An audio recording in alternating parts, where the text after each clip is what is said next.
नमस्कार, हमारे YouTube channel Kaushik classes में आपका स्वागत है। आज हम कक्षा 12वीं का अध्याय 2 पदखंड का लेकर आए हैं, जिसे लिखा है आलोक धनवा जी ने और जिनकी रचना है पतंग। तो पहले हम उनका जीवन परिचय पढ़ेंगे, उसके बाद फिर हम कविता का अर्थ समझेंगे। तो चलिए हम शुरू करते हैं।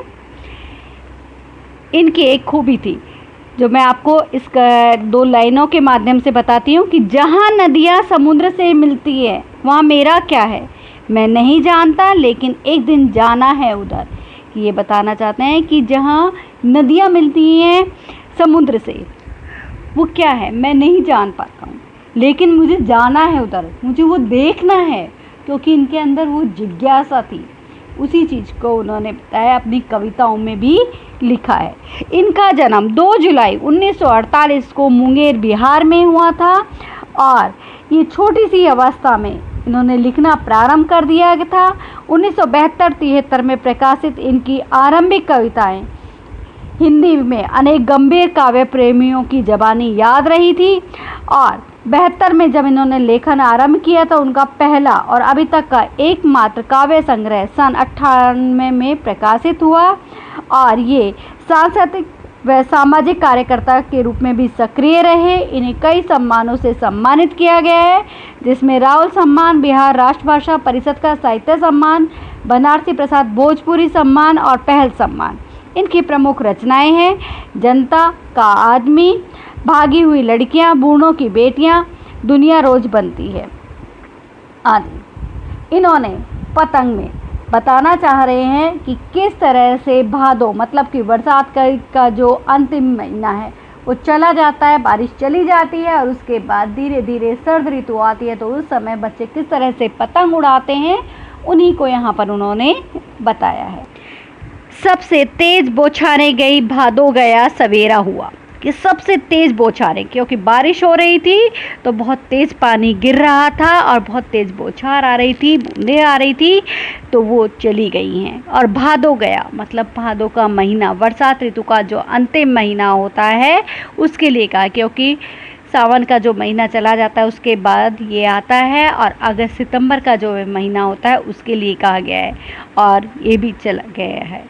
और सवेरा हुआ और उसके बाद सवेरा हो गया है, सुबह हो गई है और खरगोश की आंखों जैसा लाल सवेरा, कि ऐसा प्रतीत हो रहा है ये सवेरा कि जैसे कि खरगोश की लाल आंखों के समान है, क्योंकि सब चारों तरफ साफ साफ दिखाई देने लग जाता है। बारिश की वजह से धुंधला होता है और इस वजह से चारों तरफ आकाश दिखाई नहीं देता। लेकिन जैसे ही ये महीना गया तो क्या हुआ कि बारिश ख़त्म हुई और चारों तरफ आकाश साफ साफ दिखाई देने लग गया। और जब सूर्य उदय हो रहा है तो वो लालिमा छा रही है और वो सूर्य एक लाल लाल दिखाई दे रहा है। तो वो किसकी तरह दिखाई दे रहा है? खरगोश की आंखों के जैसा प्रतीत हो रहा है। शरद आया पुलों को पार करते हुए, कि शरद आ गया है पुलों को पार करते हुए, कि बरसात ऋतु के आने के बाद जो ऋतु आती है, शरद मतलब कार्तिक का महीना कह सकते हो आप, कि वो आ गया है।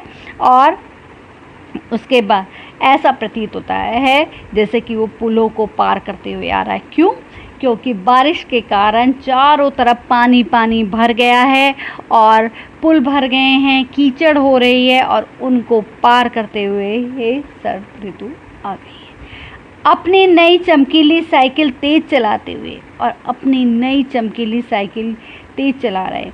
चमकीली का मतलब है उज्जवल प्रकाश दिखा रहे हैं, क्योंकि सूर्य साफ साफ दिखाई देने लग गया है और उसी को बताना चाहते हैं कि ऐसा प्रतीत होता है जैसे कि चमकीली साइकिल तेज चला रहे हैं।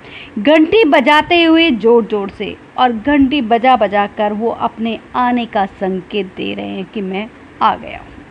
चमकीले इशारों से बुलाते हुए, इशारों का मतलब होता है संकेत, कि अपने चमकीले इशारों से बुला रहे हैं, कि साफ साफ उन्हें दिखाई दे रहा है और अपने आगमन की सूचना दे रहे हैं कि अब पूरा का पूरा आकाश स्वच्छ हो गया है और उस साफ साफ दिखाई देने लग गया है कि अब सब आ जाओ बाहर।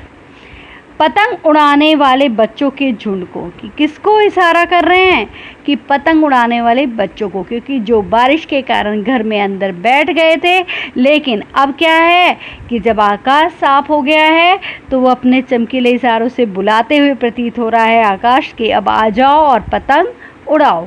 किनको? बच्चों के झुंड को। चमकीले इशारों से बुलाते हुए और आकाश को इतना मुलायम बनाते हुए, कि चमकीले इशारों से बुला रहे हैं कि उनको अपनी तरफ खींच रहा है। कौन? आकाश खींच रहा है कि भाई अब आकाश पूरी तरह से मुलायम हो गया है, साफ हो गया है, अब कोई डरने की बात नहीं है, क्योंकि उनकी पतंगे अब नहीं भीगेंगी, इसलिए आ जाओ अब, और पतंग ऊपर उड़ सके। और ताकि आकाश इतना साफ हो गया है कि अब उनकी पतंग भी दिख सके और ऊंची उड़ सके। दुनिया की सबसे हल्की और रंगीन चीज़ उड़ सके, कि इस दुनिया की सबसे हल्का पन्ना रंगीन चीज़ जो उड़ सके, क्योंकि रंगीन और हल्की है तो इस वजह से वो ऊपर उड़ सकती है। आपने भी देखा होगा कि पतंग कैसी होती है, बिल्कुल हल्की होती है, क्योंकि अगर मोटा होगा जो पन्ना जो कागज़ होता है वो क्या है, ऊपर नहीं उड़ पाता, और जो हल्का पतला कागज़ होता है वो ऊपर उड़ जाता है। दुनिया का सबसे पतला कागज़ उड़ सके, कि इस दुनिया का सबसे पतला कागज़ उड़ सके। बांस की सबसे पतली कमानी उड़ सके, क्योंकि जब पतंग बनाई जाती है तो उसके लिए बांस की कमानी लगती है, अर्थात बांस की जो लचीली पतली सी, कहते हैं ना कि आप सीख के नुमा होती है या खपची बोल सकते हैं, वो लगती है और तब ही पतंग उड़ पाती है। कि शुरू हो सके सीटियाँ, किलकारियाँ और तितलियों की इतनी नाजुक दुनिया, कि यहाँ पर वो कहना चाहते हैं कि जब पतंग ऊपर उड़ेगी तो बच्चे क्या करेंगे, सीटियाँ बजाएंगे, किलकारियाँ मारेंगे, क्योंकि वो मस्त हो जाएंगे पतंग उड़ाने में, एक दूसरे की पतंग को काटने में, और मस्त होकर उड़ाएंगे। तब क्या होगा कि आकाश में वो क्या है, तितलियों का उपमा दी गई है। पतंग के साथ क्या है कि तितलियों की उपमा दी गई, कि जब पतंग उड़ेंगी तो वो कैसी प्रतीत होंगी, जैसे कि चारों तरफ आकाश में तितलियाँ उड़ रही है, और इतनी नाजुक दुनिया, मतलब कि इतनी कोमल दुनिया के लिए कहा गया है। जन्म से ही वे अपने साथ लाते हैं कपास। यहाँ पर कवि कहते हैं कि बच्चों की कोमलता के बारे में बताया है कि वो जब जन्म से ही कपास के समान कोमल होते हैं।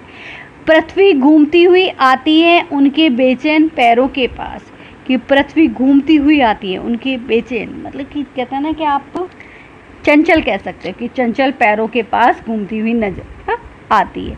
जब वे दौड़ते हैं बेसुध, कि वो बिना परवाह किए हुए वो जब दौड़ते हैं, छतों को भी नरम बना देते हैं, कि जो कठोर छत है उसको भी वो क्या कर देते हैं, नरम बना देते हैं, क्योंकि वो मस्त होकर पतंग उड़ा रहे हैं और इधर उधर भागते हैं, दौड़ते हैं, तो ऐसा प्रतीत होता है कि जैसे पृथ्वी उनके पैरों के पास घूम रही है, और वो छतों को भी नरम बना देते हैं। दिशाओं को मृदंग की तरह बजाते हुए, और वो दिशाओं को में जब इधर उधर घूमते हैं तो ऐसा प्रतीत होता है जैसे कि मृदंग बज रहे हो। यहाँ पर मृदंग एक संगीत में काम आने वाला आदि यंत्र है, तो उसके लिए कहा गया है। जब वे पेंगे भरते हुए चले आते हैं, कि क्योंकि वो चारों तरफ घूमते हैं और ऐसा लगता है जैसे कि वो पतंग की डोर के साथ पेंगे बढ़ रहे हैं, अर्थात झूला झूलते नजर आ रहे हैं। डाल की तरह लचीले वेग से अक्सर, कि ऐसा प्रतीत होता है जैसे किसी पेड़ की लचीली डाल की तरह वे बच्चे तेजी से खतरनाक किनारों की तरफ भागते चले जा रहे हो। छतों के खतरनाक किनारों तक उस समय गिरने से बचाता है उन्हें, कि जो उनका लचीला वेग है, जो गति है, वो क्या कर रहा है, छतों के जो खतरनाक किनारों से भी उन्हें बचा लेता है। सिर्फ उनके ही रोमांचित शरीर का संगीत, कि उस समय वो उनका जो रोमांचित जो शरीर है उन्हें गिरने से बचा लेता है। पतंगों की धड़कती ऊंचाइयां उन्हें थाम लेती हैं महज एक धागे के सहारे। और पतंगों की जो धड़कती ऊंचाइयां, क्योंकि जब पतंगे आकाश में उड़ रही हैं और ऊंचाइयों पर है तो वो पतंग की जो डोर का सहारा देकर वो अपने आप को गिरने से ही बचा लेते हैं। इस तरह के ये बच्चे हैं, क्योंकि ये अपने पतंग के सहारे ही अपने आप पर भी विश्वास रखते हैं कि वो गिरेंगे नहीं, और साथ ही जो पतंग की डोर है उसके सहारे से अपने आप को बचा लेते हैं। पतंगों के साथ साथ वह भी उड़ रहे हैं कि जैसे जैसे पतंग ऊपर ऊंचाइयों पर उड़ रही है तो वो भी स्वयं उड़ते हुए चले जा रहे हैं, ऐसा लग रहा है, क्योंकि उनका ध्यान कहाँ है, पतंग के ऊपर ही टिका हुआ है अपने रंधों के सहारे। कि यहाँ पर कहा है कि जो चित्र है, जो उनकी आंखें हैं, जो उनको देख रही है, पतंग को देख रही है, वो इतने रोमांचित हो रहे हैं और वो उसी को देखे जा रहे हैं और पतंग की डोर के सारे आकाश में उड़ती हुई वो सारी चीज़ों को देख रहे हैं और इसी चीज़ को लिए उन्होंने कहा है अगर वे कभी गिरते हैं छतों के खतरनाक किनारों से, और वह यदि कभी गिरते हैं किसे, छतों के खतरनाक जो किनारा है उससे गिरते गिरते अगर बच जाते हैं, तब तो कि अगर वो छत का किनारे के पास पहुंचते हैं और वो गिरते हुए बच जाते हैं तो क्या होता है, और भी निडर होकर सुनहरे सूरज के सामने आ जाते हैं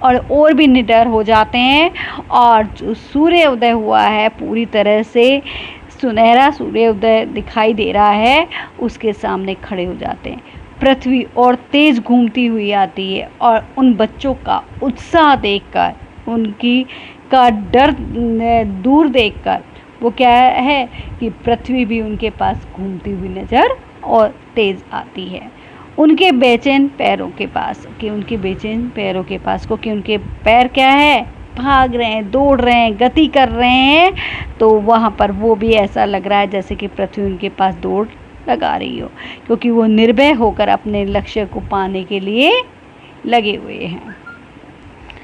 आशा करती हूँ कि आपको ये वीडियो पसंद आई होगी। ये अच्छी लगी है तो इसे लाइक करें, शेयर करें और चैनल को सब्सक्राइब करें। धन्यवाद।